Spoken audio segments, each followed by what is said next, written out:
लेणी क्रमांक 8च्या इथे आल्यानंतर आपल्याला एक भिक्षू निवासस्थान पाहायला मिळतं।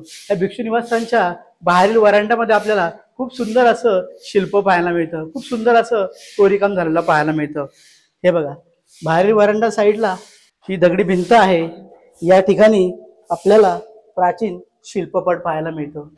या ठिकाणी आपल्याला एक शिल्प पाहायला मिळतं, खूप सुंदर असं त्या शिल्पाचं कोरीवकाम झालेलं आहे। इथे आपल्याला एक पिलर पाहायला मिळतो। हा जो पिलर आहे हा अर्धवट आहे। या अर्धवट पिलरला पिलास्टर असं म्हणतात, कारण की हा पिलर अर्धा भिंतीमध्ये असतो आणि हा अर्धा बाहेरील साईडला असतो। या पिलरच्या वरच्या साईडला एक चौथरा आहे, या चौथऱ्यावरती आपल्याला इथे शिल्प पाहायला मिळतात। खूप सुंदर असं या शिल्पांचं कोरीवकाम झालेलं आहे।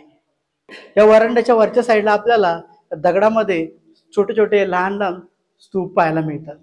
हे बघा, त्या वरच्या साईडला, वरांड्याच्या वरच्या साईडला इकडे कोरीवकाम झालेलं आहे। या वरच्या भागात आपल्याला संपूर्ण ठिकाणी छोटे छोटे स्तूप पाहायला मिळत आहे आणि स्तूपांच्या बाजूला देखील आपल्याला कोरीवकाम पाहायला मिळतो। ते जे कोरीवकाम आहे त्या स्तूपांच्या बाजूला शिल्पांचं कोरीवकाम झालेलं आपल्याला इथे पाहायला मिळतं।